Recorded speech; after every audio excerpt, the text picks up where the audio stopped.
Бүгүнкү берүүбүздө коомдо кеңири тамыр жайган сабатсыздык тууралуу ачык айкын сүйлөшөлү деп турабыз. Өкүнүчтүүсү бүгүнкү күндө туташ сабатсыздыктын жогорку бийлик органдарына чейин, мамлекеттик кызматкерлерге чейин жетип калганы өкүнүчтүү. Мындай сабатсыздыкка эмне алып келди, аны кантип жоёбуз деген суроолордун тегерегинде бүгүн талкуу кылабыз. Студиябыздын меймандары менен тааныштырайын. Президентке караштуу мамлекеттик тил жана тил саясаты боюнча улуттук комиссиянын төрагасы Каныбек Осмоналиев, Жусуп Баласаган атындагы Улуттук университеттин мамлекеттик тил боюнча проректору, филология илимдеринин доктору профессор Садык Калахан, ошондой эле журналист, Жогорку кеңештин басма сөз кызматынын мурдагы жетекчиси Ибраим Нуракун уулу. Саламатсыздарбы? Студиябызга кош келдиңиздер. Алгач убактыңыздарды бөлүп чакырууга макул болгондугуңуздар үчүн ыраазычылык билдирем. Алгач сөздү ушу мындай сабатсыздыкка эмнеден улам келдик, таасир берген факторлордон баштасакпы деп турам. Агай. Мен баштайынбы? Рахмат, саламатсыздарбы, урматтуу телекөрүүчүлөр. Маселенин суроонун өзү ушинтип коюлуп атканы, мисалы үчүн мен үчүн, биздин жаштагы муундар үчүн бир абдан бир чоң трагедия, нонсенс деп эле айтат элем. Анткени биз ушундай шартта чоңойгонбуз. Сабатсыздыктын баары жоюлуп, 30-40 жылдары, аяк ашып барса 50 жылдары, анан биз туташ сабаттуулукка өткөнбүз деген муундун өкүлүмүн мен. Чынында ошондой болгон. Тоонун чокусунан баштап, деңиздин түбүнө чейин жашагандардын баардыгы баягындай мындай эметип айтканда, салыштырмалуу болуп айтканда, Советтер Союзунун эң чоң жетишкендиги ошол болгон. Сабаттуулук. Ал турсун кийинки баягы өнүккөн социализм доору деп бир баягындай нерсе бар эле биздин илимий коммунизмде. Анда дагы бир келечекте кандайдыр жылдардан кийин биз туташ жогорку билим алуу стадиясына өтөбүз деген. Анан келип тарыхтын ушу катаклизм ушундай экен. Мынакей эми азыр силер журналисттер сабатсыздык, туташ сабатсыздыкка кантип кирип кеттик деген атайын ушул немени өткөрүп атасыңар. Мунун дагы өзүнүн тарыхый себептери бар. Тилекке каршы ошо эгемендүүлүк алганда бул абдан чоң биз үчүн олжо болду, кыргыздар үчүн, биздин мамлекет үчүн, биздин өлкө үчүн. Бирок көп нерсени жоготуп алдык да. Биринчи өндүрүштү жоготтук, ПЕСАК программасы менен. Андай эффективдер иштеп аткан колхоз-совхоздор жоюлуп кетти. Анан каяктагы эле бир бизге жат болгон либералдык саясат, либералдык экономика кирди. Бирок ошолордун фонунда өзүбүздүн жогорку деңгээлдеги сабаттуу мындай нерсебизден ажырап калдык да. Айылдар кече эле ушундай болбодук беле, эми каякта көздөй кетип атабыз деген нерсе бүгүн жөн эле баягы кадимки эле демейдегидей эле суроо болуп калды. Ал турсун мен ушинтип айтат элем, мына мен ушул тил комиссиясына келип жетекчи болуп келгениме 4 эле күн болуп атат. Ушундай деп айтат элем, балким мен визавилерим эмне дешет, кээде сабатсыздык кандайдыр бир мындай демейдегидей эле көрүнүш болуп, ал турсун кээ бир учурда эмне болуптур эми жогорку кеңеште депутат болуш үчүн билимдин деле кереги жок, жогорку билимдин деген да маселелер коюлбады. Болгондо дагы мен сыйлаган кээ бир алдыга умтулган депутаттар көтөрүп атканын өзү, демек биз бул жагынан өзүбүз күнөөлүү экенбиз. Биринчи кезекте саясатты жүргүзүүнүн акыбалы билим берүү системасында жана башка ушуга алып келгендиги жөнүндө ушу көп ойлончу болуп атам да. Садык агай, эмне жеткирди бизди ушундай сабатсыздыкка? Мунун бир топ себептери болду да. Мына эгемендикти алгандан кийин бир эйфорияга түшүп болдук да, бүт баарыбыз. Анан биринчи кезекте идеологиялык вакуум пайда болду. Бир тутунаар, мындай бир алдыга маяк болор нерселерден ажырадык. Адам экинчиден анан 90-жылдары элдин көпчүлүгү көр турмуш менен аректенип калышты. Жана коридордо бүткөн окууну, мектепте коридордо жүрүп эле бүткөн деген муун ошол 90-жылдарда мектепте окугандар болуп калды да. Андан кийин кандайдыр бир деңгээлде мен айтат элем, ушу тилчилер өздөрү күнөөлүү болду мындай сабатсыздыктын пайда болушуна. Себеби баарыңар билесиңер, 2002-жылы Жогорку Кеңеш жазуу эрежелеринин жаңы эрежесин кабыл алды да. Жана Жалалабадты Жалалабад деп жазып, Жетөгүз деп, Даганыбөгүз деп. Ушундай бир акылга сыйбай турган эрежелер кабыл алынды. Анан ал күчтөлүп мектеп программасына киргизилди. Ошол 2002-жылдан 2009-жылы кайра кайтпадык. Бу кайра аны жогорку кеңеш кабыл алып койгондон кийин жогорку кеңештин токтому менен гана жокко чыгат экен да. Ал министерство эч нерсе кыла албайт экен да жобону. Жобону. Анан 7 жылдан кийин кайра мурдагы биздин залкарлар түптөп кеткен жазуу эрежелерине келдик да. Ошол 7 жылда мисалы үчүн 4-класска жаңы барган бала 11-ди бүттү. Ошол менен таптакыр сабаксыз болуп калышты да. Туура жазуу жагынан таптакыр сабаксыз болуп калды. Ошолор жогорку кызматтарга ошолор азыр мына 9-жылды окууну бүтсө 14-жылдары жогорку окуу жайын бүттү. Анан ал мектепте жанагындай эреже менен окуган, боткоосу чыккан эреже менен. Жогорку окуу жайына келгенде мурдагы залкарлар негиздеп кеткен эреже менен анан ал баш айланып калды да. Кайсынысын туура көрүшүн. Айрыкча ошол 7 жылда чыккан китептер ошол жаңы эреже деген сыяктуу менен басылып чыгып атты да. Аны басмаларга чейин таңуулашпадыбы? Ушундай чыгаргыла деп. Анан айрым бир жеке басмалар моюн берген жок. Мисалы үчүн мен 4-чы, 6-чы, 8-чы жылы чыккан 3 китебим үчөө тең ошо эски эреже менен чыгаргам. Эски эреже менен.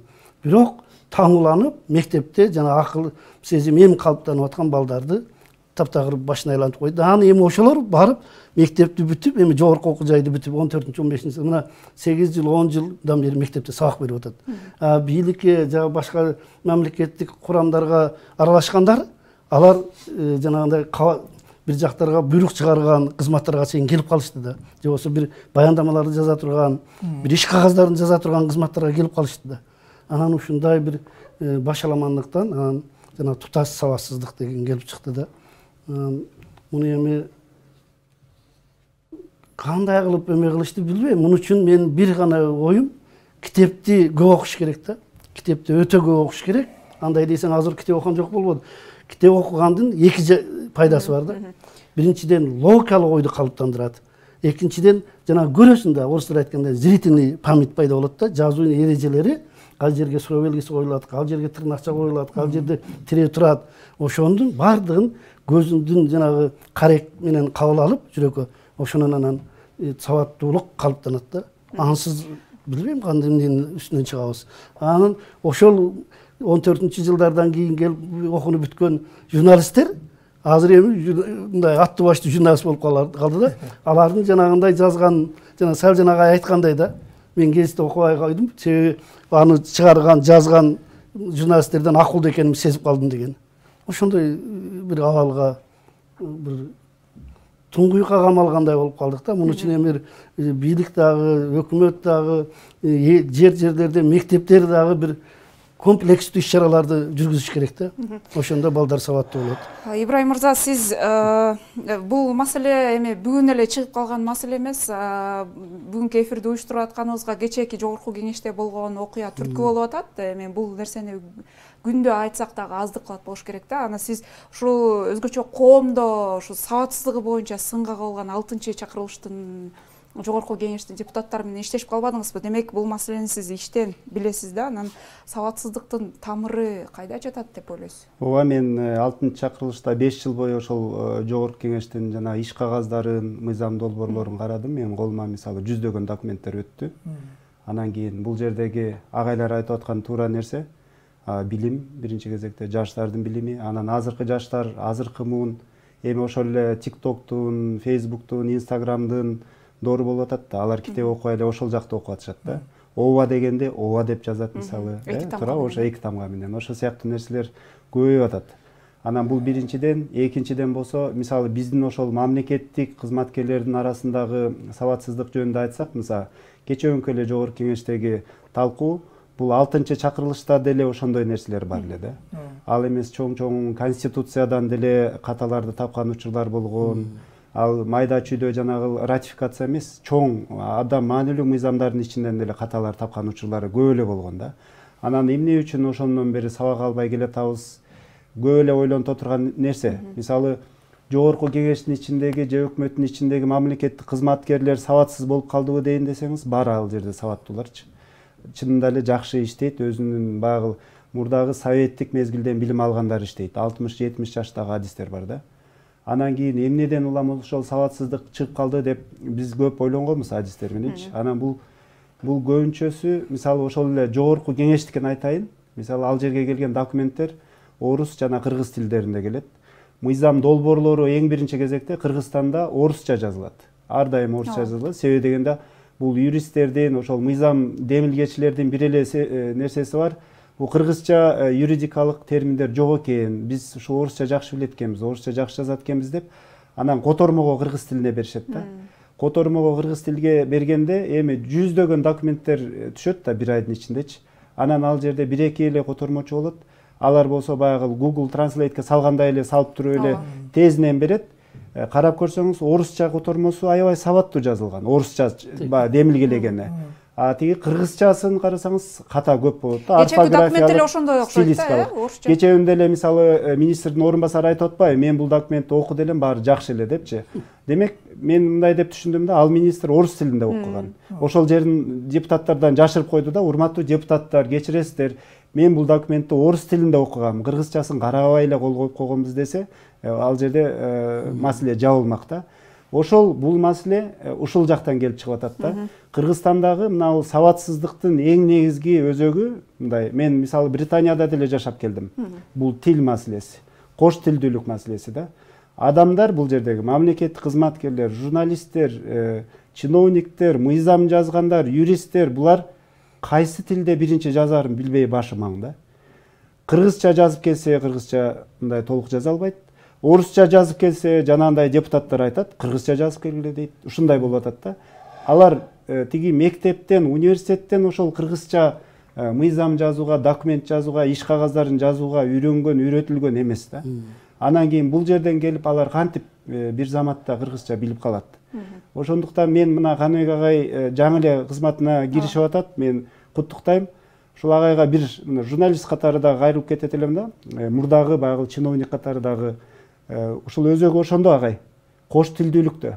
Кыргызстанда эгерде бир эле тил колдонулса, документтер, мыйзам, конституция, бүт бардык нерселер бир гана кыргыз тилинде жазылып туруп, анан кийин гана ал мыйзам кабыл алынгандан кийин орус тилине туура которуу деген бир маселе коюла турган болсо, же орус, англис, же өзбек тилине туурабы? Андай болсо ушул жанагы сабатсыздык маселелери жоюлат эле да, бара-бара, азыр эмес. Бир 10-20 жылдан кийин. Бирок ошол кыргызчасын жазган күндө деле кыргызча сабаттуу жазабы деген да маселе чыгып атпайбы анда? Сабатсыздык кыргыз тилинен сабатсыз ошо окуганда мындай катасын оңдоп кое турганга деңгээли жетпесе, анда ал сабатсыз деп эле эсептелинет да. Кептин баары ким менен иштегенде, ошону уюштура билген күчтөрдө, ошону уюштура берген. Мен даже айтат элем биздин саясий жетекчиликте. Мен кыргызча жазам деп жазып аракет кылгандар бар, ал жаза алабы, чынында жаза албайбы? Бул абдан чоң маселе. Мен 2020-жылы азыркы учурдагы иштеп жаткан конституциянын, ошо конституциялык кеңештин мүчөсү болдум да. Маселе турду, эми депутаттардын варианты деп келди бизге, бирок биз фактически аны башкадан жаздык. Бирок биринчи жолу конституцияны биз кыргызча жаздык да. Кыргызча жаздык. Анан орусча которулду. Мына азыр конституциянын эми балким бар системалуу кандайдыр бир талаш-таштар болушу мүмкүн, бирок тили мага жагат дагы. 2010-жылда конституцияга караганда. Аны жазсак болот да. Кептин баардыгы биздин өзүбүздүн кайдыгерлигибизде, анан жөн эле баягындай стереотипке көнүп калгандыгыбызда.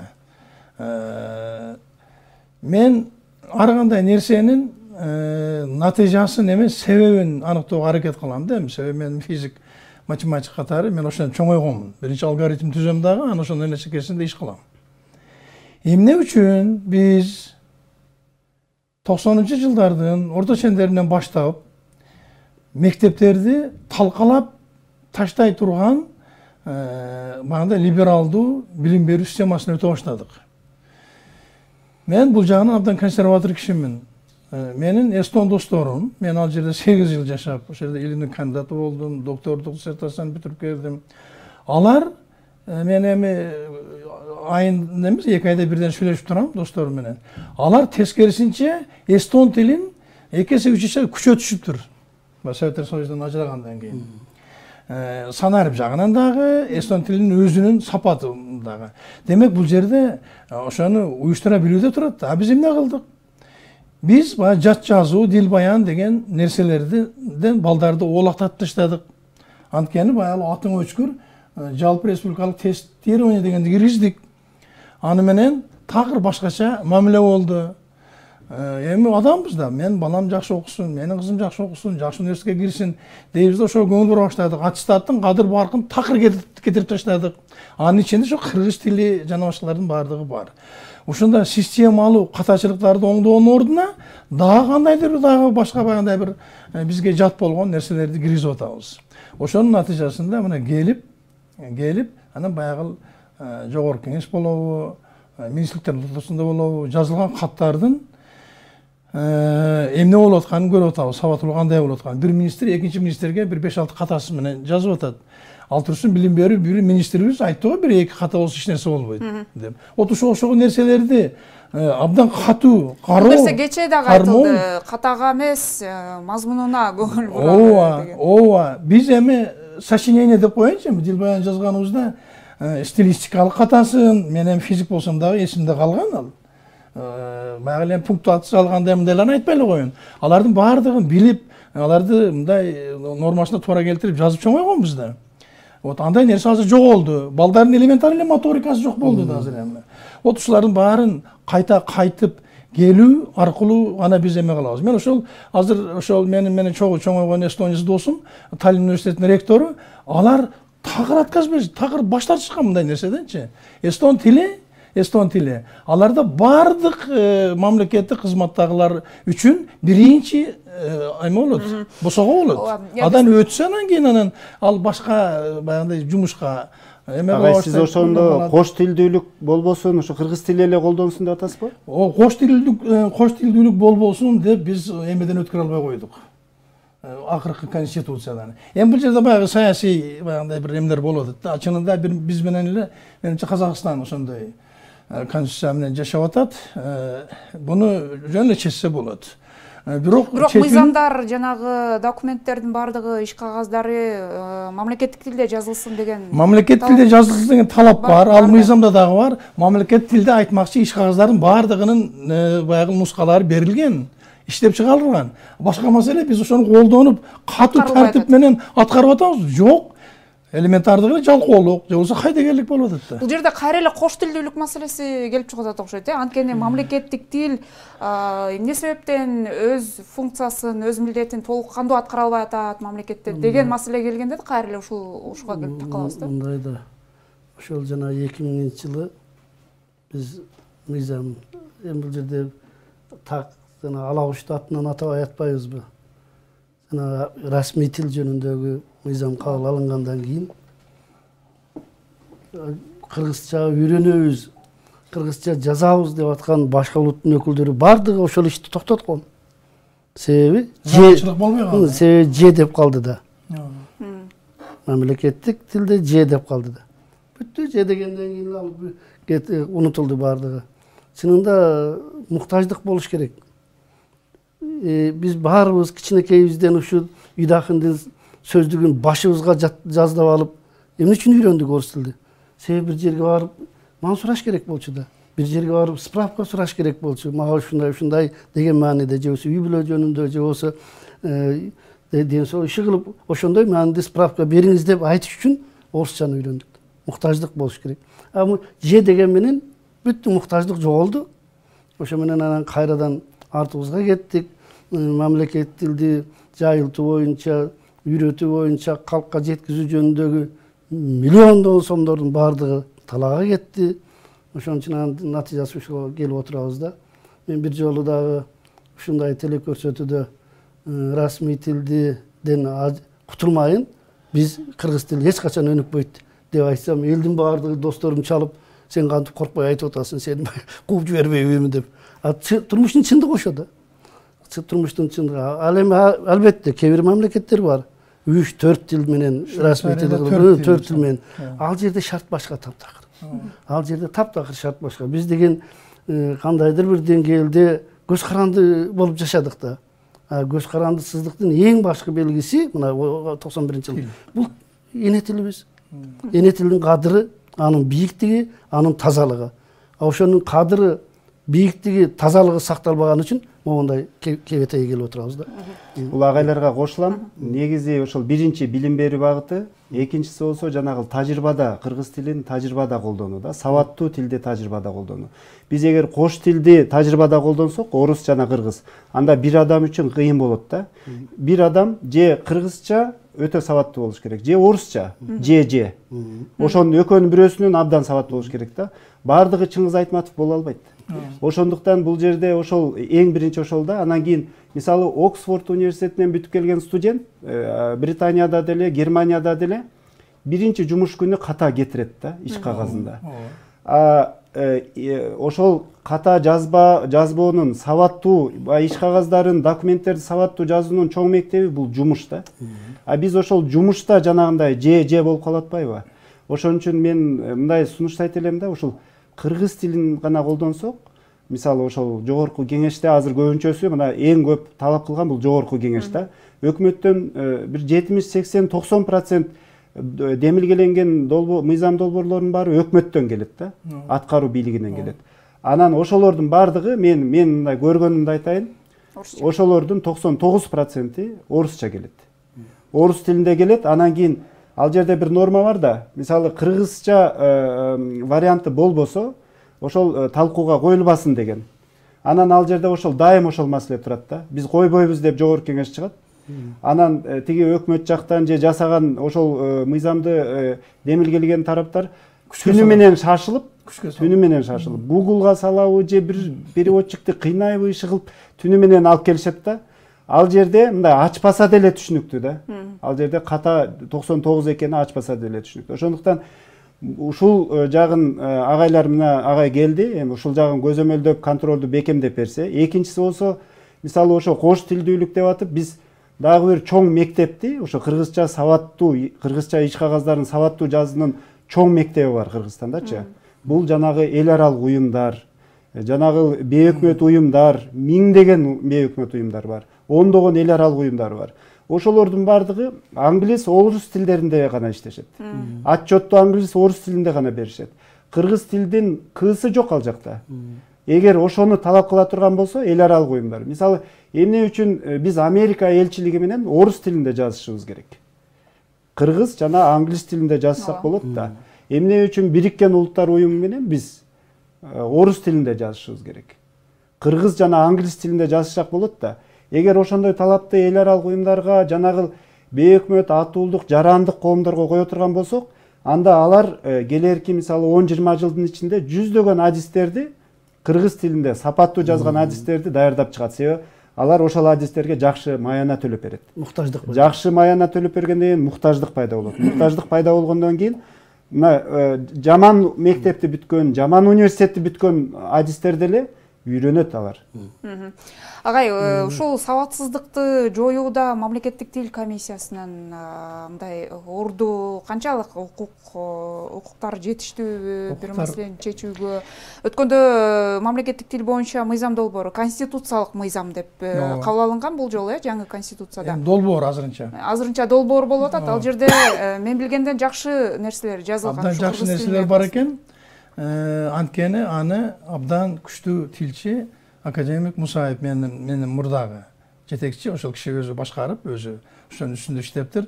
Мага айтты, башкасын баарын таштап коелу, ошол мыйзам долбоору менен болду деп. Мен окуп атам, күнү түнү окуп атам. Анан бир нерсе абдан чоң ачылыш болду мен үчүн. Расмий тил жөнүндө мыйзамды айтпадыбы, профессор? Анда ошентип жазылган. Мен орусчасын айтайынбы? Значит, официальный язык – это есть язык межнационального общения Кыргызской республики. То есть Кыргыз республикасынын ичинде улуттар аралык пикир алышуу эмеси деп. Ошол статусту азыр эмеге жазышыптыр. Конституциялык мыйзамга жаңы. Анан билесиздерби мен эмнени байкадым? Ошого каршы бүт бейөкмөт уюмдары, кээ бир орус тилдүү уюмдар, ал турсун Россиянын элчилиги баардык өздөрүнүн каршы пикирлерин жазып, тим эле тиги иштеп аткан демилгечилердин түнүкүсүнөн качырышыптыр да. Мен эми сизге эме эмес, бир университеттин атынан же болбосо билим берүү министрлигинин атынан өздөрүнүн пикирлерин жазган документ тапкан жокмун. Билим берүү министрлигинен келиптир, ал жерден аттап өтүп кетишиптир. Мына көрдүңүздөрбү? Бизде баягы стереотип болуп калганда биз көнүп калганбыз. Окуй, ушул тил ушул биринчи орунда коюлуш керек, баардык нерселер ушундай болуш керек деп. Биз азыр ошонун үстүндө иштеп атабыз. Мен азыр бир аз сурандым, бирок чечим кабыл алына элек. Ушул мыйзамды шашпай эле дагы бир айга эмет узартып бергиле. Анткени баягы эме боюнча, иш пландары боюнча оңдук талкуу деле бүтүптүр. Баардыгы бүтүптүр. Эми мына 2 жуманын ичинде жогорку кеңеш коюлуш керек. Бирок мен ал жерден көп нерселерди көрүп турам да. Ошого билим берүү министрлигине дагы бир жолу чыгайын деп атабыз. Маданият министрлигине, баягы социалдык багыттагы мекемелерге чыгып дагы бир жолу карайлычы. Анткени конституцияга баардык нерсени жаза албайсың. Конституцияга жөн эле баягы магистралдык түшүнүктөр жазылат. Калганын анын үстүнө бул мыйзамга конституциялык деген эме берилип атат да, статус берилип атат да. Ошон үчүн мен мына телекөрүүчүлөрдөн да суранат элем. Эгерде бул маселени чечсек керек, 1-2 күндүн ичинде чечип узарта турган болсок, анда дагы бир сера карап, ошол конституциялык мыйзамдын өзү менен эле көп нерселерди күчөтүү. Эми бул деле колубуздан келет. Буюрса, Кудай ден соолук берсе, бирибиздин пикирлешип болсок, муну жасайбыз. Башка маселе дагы эле келип анын аткарышында турат да. Депутаттар да бышырат. Азыр депутаттар бир топ бөлүгү буга мындай адекваттуу түшүнүп турганына көзүм жетип эле турат. Бирок кабыл алабыз эртеге. Анан дагы баягындай стереотип менен жашап калбайбызбы? Кептин баары ошондо турат. Садык агай, айтсаңыз, ушул мамлекеттик тил маселесине келгенде биз дайыма эле ушул нерсени айтып келебиз да. Мисалы, жогорку окуу жайын бүтүп аткан бүтүрүүчү Кыргызстандын тарыхынан сөзсүз мамлекеттик экзамен тапшырат, сынактан өтөт. Эмне үчүн кыргыз тилин милдеттүү түрдө окутсак болбойт? Ошо жанагы маселе болуп атат да, кыргыз тилинен сабаттуу эмес деген, кыргызча документ жазыш үчүн сөзсүз кыргыз тилин жакшы билиш керек деген маселе. Эми мурда Назаркул Шекевич агайдын бир чоң салымы болду да ушул багытта.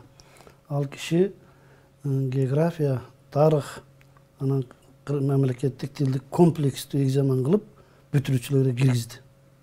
Кечиресиз, кайсыл агайдыз? Назаркул Шекевич. Комплекстүү экзамен кылып туруп, 19-жылдан баштап кабыл алынды.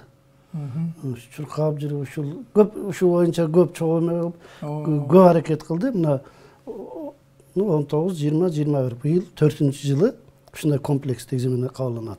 Анда география боюнча суроо бар, тарых боюнча эле суроо бар, анан мамлекеттик тил боюнча суроо бар да. Бирок 5-4 курска чейин окуйт да. Азыр эми мындай болдубу? Комплект жана мамлекеттик экзамен суроого бул бар. Экинчи, ошол жанагы буга чейин 19-жылга чейин 2 курс окушчу. Биринчи жана экинчи курста. Азыр эми 19-жылы кыскартып койду дагы бир эле курста 2 семестр окуйт, бүттү, тамам. Экинчи курста? Биринчи курс.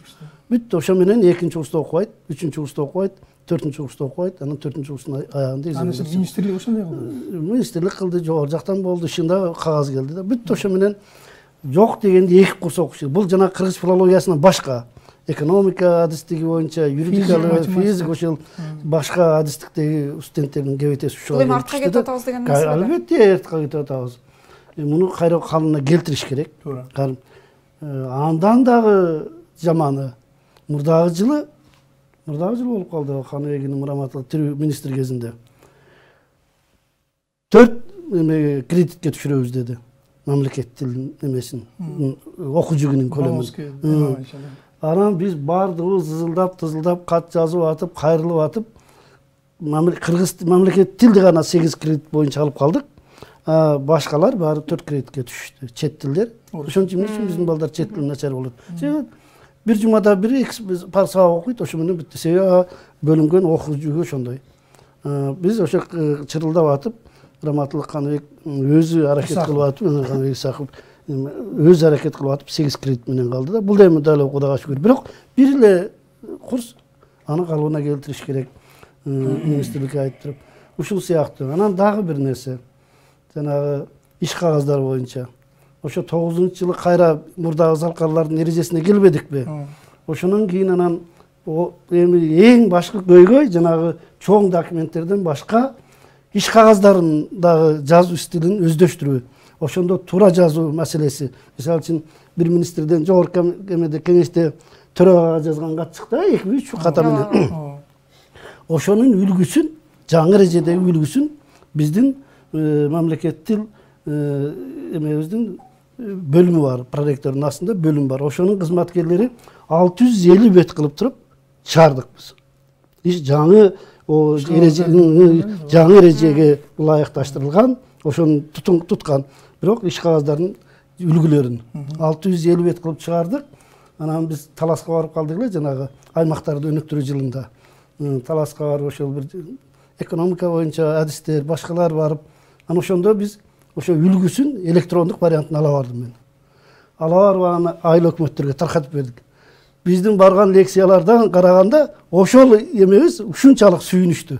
Жанагы айыл өкмөттүн жетекчилери, жанагы документти даярдаган эмелер, кызматкерлер ушунчалык сүйүнүп бүт электрондук вариантын көчүрүп кетишкен. Ушинтип төмөн жактан болсо дагы аракет кылып, ала үлгүлөрүн бериш керек. Кээ бир мекемелерге кирсең, ошо жазуу эрежелеринин иш кагаздардын үлгүлөрү бар. Тез саргарып кеткен. Бирок ал нерсени агай сиздер жасап атасыздар. Аны Талас облусуна барып ал жерде таратыпсыздар. Бирок биякта мамлекеттик тил комиссиясы бар, билим берүү министрлиги бар, мамлекеттик органдар, бирок комплекстүү иш жүрбөй атпайбы? Сиздер жасап аткан нерсени башкалар билбей атат, мисалы. Билет, тил комиссиясына да бергенбиз, министрликке. Демек саясат жүрбөй атат деген маселе да? Туура айтасың, комплекстүү иш жүрбөй атат да. Бирден атып болот. Жерде ошол негизи өзү бирөөлөр ошолорду ошондой жанагы сабаттуу жазыш үчүн бирөөлөр бирдемке методика же китеп же бирдемке чыгарып берсе жакшы, бирок кечөөнү депутат Адахан Мадумаров жакшы маселе козгоду да. Бул жетекчи кол коердун алдында документти кол коердун жакшылап окусун деген маселени козгоду да парламенттен. Анан кийин негизи ушул жакшы. Мисалы советтик мектеп бул жагынан жакшы экен, бардыгы кыргыз тилинде болобу, орус тилинде болобу, кайсы тилинде болобу окуп туруп, анан шашпай которот экен да. Бирок андай болсо, биздин азыркы замандын талабына ылайык бюрократия болуп калат экен да. Мисалы бир документти 1 апта, 2 апта, 3 апта кармаса андай болуп калат экен. Анан тез шашылыш бериш керек экен да, азыркы мезгилдин талабы ушул. Бирок айла жок, ошол тездик менен караш керек да. Анда азыркы жетекчилер ошондой болуш керек да. Анан кийин мисалы жана жогорку кеңештин төрагасындан бир ката кетип, бир ушундан 4-5 жыл мурда чуу болбоду беле. Мисалы ошол учурда дагы ошондой болуп калган да. Ошол жогорку кеңештин төрагасынын кеңешчиси кеткен кызматтан. Бирок ошол кеңешчиси мыйзам чыгаруу жагынан, мыйзам демилгелөө мындай юрист катары абдан сабаттуу киши да. Бирок жанагы ал жооп берген ката болуп калып атпайбы? Чынында эле ката, жумуштан кеткидей эле ката болуп калып атат да. Ошондой нерселер көп болуп атат. Анан дагы бир мисал айтып кетейин, эми бул буга чейин айтылган эмес.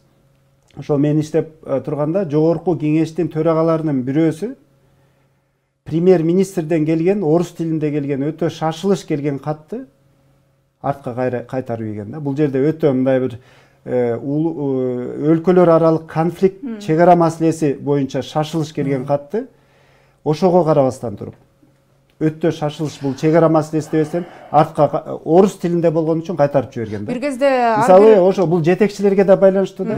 Сабаттуу бул жетекчилердин талабына байланыштуу. Ар бир мамлекеттик мекемеде мамлекеттик тил боюнча атайын адистер болчу да, аны да кийин жоюп ишти да. Ошолордун жок дегенде ошолордун мындай таасири болот беле, ошолорду коюп койсо же андан деле көз каранды эмес? Жок, чоң уюмдарга кыйын.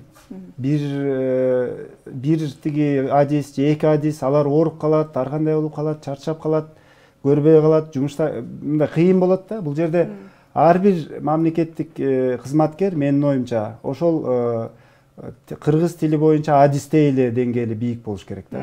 Бирок жанагындай башта айткандай аларга талап бирөө эле гана болуш керек. Сен кыргыз тилинде гана сабаттуу бил. А биз ошондой талапты ошондой кылып атпайлыбы? Орус тилинде да жакшы билиш керек, жогорку деңгээлде болуш керек, кыргыз тилинде да болуш керек.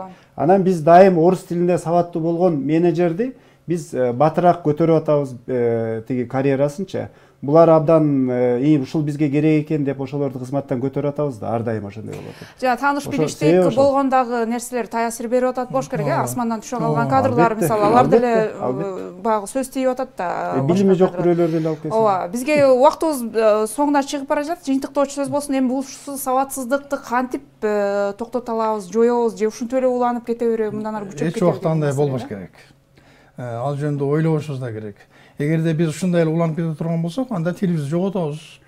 Эч болбоду дегенде, кандайдыр убакыттын өтүшү менен тилибиздин сапаты жоголот.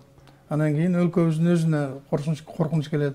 Ошондуктан, мисалы үчүн, мага кече президент абдан конкреттүү тапшырма койду.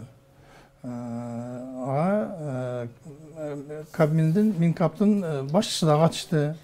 Жакында буюрса биз абдан чоң бир ушундай бир чечим кабыл алуу алдында турабыз. Убакытты үнөмдөө максатында биринчи мыйзамды өткөрүп алуу вазифасын аткарып атабыз азыр. Мамлекеттик тил боюнча. Мамлекеттик тил боюнча. Буюрса аны жасайбыз. Ага жарыш эле абдан катуу мүнөздөгү талаптар коюла баштайт. Ар бир областтарда болобу, райондордо болобу, бирден экиден дагы эле баягы адистер бар. Айрыкча Бишкек мэриясы менен Ош мэриясында абдан актуалдуу турат бул маселе. Отушулардын баардыгын администрациялоо жолу менен аткаруу ишин мен колубуздан келет деп ойлойм. Башка маселе идеология. Биз эми ошону өзүбүздүн каныбызга, жаныбызга сиңире турган шартты түзө алабызбы? Ошол патриоттуулугубузду өрчүтүп, бирибизди ушундай контролдоп, ошол ишти жасап кете алабызбы? Кептин баары ушунда турат. Мына Садык Алахан айтып атпайбы, талашка мончаны көтөрүп бардык эле. Ооба, туура, жакшы. Министрликтер иш кылып атышат. Министрликтердин өзүнүн атайын акчалары бөлүнөт ошондой нерселерге. Ушулардын баардыгы мен атайын мына бул биздин комиссиянын интернет баракчасына кирдим эле. Аш барса бир 10-15 эмени илип коюшуптур. Иш кагаздарды кыргыз тилинде. Болгондо да кыскача биздин убактыбыз илип коюштур. Бирок бул системалуу түрдө болуш керек. Ар бир министрликтин өзүнүн керт баш менен жооп бере тургандай талаптарды коюу жолун ишке ашырышыбыз керек. Ага, кантип жоёбуз сабатсыздыкты? Анткени бир мамлекеттик кызматка, жетекчилик кызматка келип алган адамды кайра сабаттуу кылыш мүмкүнбү деген? Үмүтсүз шайтан дейт, эми буюрса улам кийинки муун азыр биз мамлекеттик тилге болгон көз караш өзгөрөт дегенден эмнеден уламайсак болот? Балдар кийинки муундагы балдарыбыз патриот, мекенчил боло баштады да. Ушунчалык мекенчил азыркы муундар. Ошол мекенчилдик сөзсүз эне тилге дагы мындай жан күйөр мамиле жасатат да. Сабатсыздыктан мурда дагы бизде багытсыздык маселеси болуп атат да. Биз багытыбыз жок улут болуп турабыз азыр. Биз азыр оруспузбу, англиспизби белгисиз. Биздин жүздөгөн, миңдеген жаштарыбыз азыр англис тилинде аябай сабаттуу да. Бирок алар Америкага иштеп атат, Европага иштеп атат да. Анан кийин 10 миңдеген адамдарыбыз Россияга иштеп атат, мисалы да. Биз ошол кыргыз экенибизди таанып, кыргыз тилибизди көтөрүп, анан кыргыз тилинде сабаттуу жазган мамлекетти курабыз деген ошондой багытка түшсөк, агай айтмакчы жана идеологиябызды таап туруп. Андай болсо, ал сабатсыздык маселеси проблема эмес да.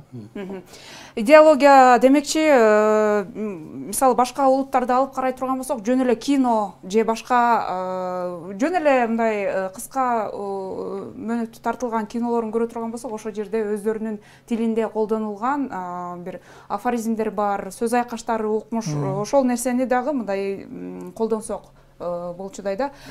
Рахмат урматтуу коноктор, бүгүнкү талкуубузга катышып бергендигиңиздер үчүн.